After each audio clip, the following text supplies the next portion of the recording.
Okay, who are you? Hi, I'm Carlo Brandelli, and this is Ewa Wilcznska. And this work is bound 1 in A Liminal Possibility. And it's about connection and energy. And it's a work without time. It's in between and perhaps just to one side of what is possible. The first few pieces that you see are Lotus Shoes, and these are worn Lotus Shoes. Ewa, why don't you talk about those a little bit more? So these were obviously worn by women in China with bound feet, and these are antiques from the Qing dynasty, the last dynasty where it was still legal practice. And for them, it was a status of beauty. The smaller the foot, the more desirable and erotic the woman. So we wanted to kind of take this fragility and turn it something in between. So on the soles, I hand painted using Renaissance techniques and my eyelash with oil paint. So the idea being that as you walk, the paint wears away and disappears to leave just a trace of her journey, the woman who once wore these shoes. These are handmade porcelain dolls, and they're wrapped in latex. There's no fastenings, there's no seams. It's just the tension between the latex that holds the porcelain. And these broken objects symbolize a little bit this character, but it's not directly tied to it. There is a feeling here of being broken or something that is negative, but this part of the work is very much rooted in the past. Then as we move to this area, and that part of the work was called bound, and this part of the work is called liminal. Hence this is why bound 1 in A Liminal Possibility. Is it a sexual... This piece, what does it represent? This is, I suppose, if the first part of bound was about negativity and something that was broken, this is an opportunity to reorder the way of things. Mm-hmm. And is this piece representing something?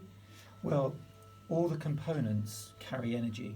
So this is a harmonization plate, and this is used in radionics, in healing. So we design this, and there are no rules on the symmetry and the geometry. It just has to be one continuous line coming to a point. So this is used as a conductor of vibration, if you like. Then all these little objects are pendulums and paramagnets, and these are made in brass, and then they're coated in gold.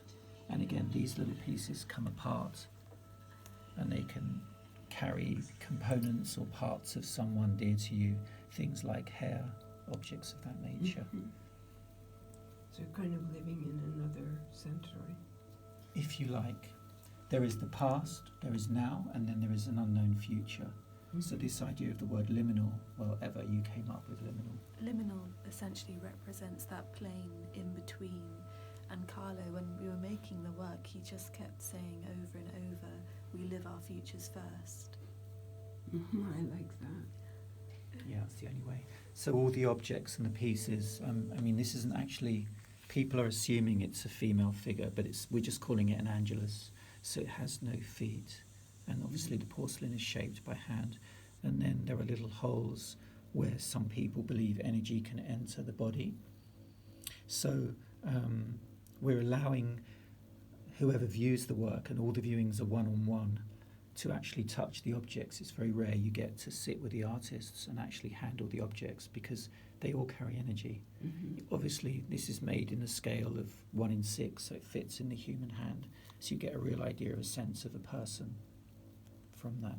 And again, the latex here is not glued or seamed. It's all just folded and seamed with the tension. Same with the little heads. And then this is the symbol of the work, which is in bronze. This is a photographic technique called photo etching, which is etched into a bronze plate. And this was the symbol that Ewa drew when we were thinking about making the work of connection. And some people see 2 hands joining together. Some people see a female figure on her side. but we use this in various scales and dimensions to sort of create a language. Feels like a current to me. Yeah, possibly vibration's really strong. Mm-hmm. Yeah, that's good. This was another very beautiful one as well. And again, this was used as a pendulum. So we had this made and coated in gold because gold is the ultimate transmitter. Mm-hmm. And again, this opens up and can be used to put a sample of something or someone inside if you wish. And do people carry these around, or you just have them like? Well, they're in a containment. This is a containment box, Mm-hmm. and the foam is actually foam that is used to make prosthetic limbs. Mm-hmm. Yeah, you could feel something like that. Yeah, because there has to be this strong connection between the human form and this idea of some kind of unknown texture or materiality, which is beyond what we understand. So what we're trying to suggest here is that there are various vibrations that we all feel, and maybe we've stopped sensing them very strongly. And by producing this set of objects, which seem game-like, it allows you to impose your intention on what you are feeling. And how did you two meet? We met through Alexander McQueen Foundation Mm-hmm. and started to work together. But my background is fashion and design, and ever trained at Beaux Arts in Paris here as a painter. Is that why you chose this? And Oscar Wilde, I guess. Of course. And the sound which you're hearing as well, it's a vibration of a letter read out by my spoken voice, imagined from the suitor to this woman to be. And we reverberated the sound of the human voice against 110 hertz, which is the human vibration. So as soon as the viewer comes into the room, there's already a certain kind of tuning put into play as we all connect. We're trying to suggest subtler human rhythms of existence and how to incorporate those into objects and art to make people feel again. You know, this idea of interaction. Of course, the objects are very beautiful because we're both interested in ideas of beauty. But beyond that, we wanted this sense of people understanding how to feel again. And it's very rare you can go to see any kind of show or presentation and the artist will hand you the actual objects to feel in your own hand. But that's the only way that you can directly connect with all these energies. Great. And ultimately, you're in galleries, or where's your... No, we deliberately decided not to think about a gallery to begin with. I mean, we finished the work, been working on this for about a year, and we finished the items just recently. We thought we're just going to pick some unusual places in which to do the work and then just invite 20 or so people every evening, because each performance is only 5 or 6 minutes, Mm-hmm. because you have to experience it by yourself and the atmosphere has to be right. So finding unusual locations, and this one was perfect for Paris. We did one in London last week as well, to an invited John Paul audience. was there. Yeah. That's right, yeah, Yeah. yeah. Some And- creative sector, some interesting people, but we're not sure how a gallery would perceive this. Mm-hmm. We're working in a different way. Great.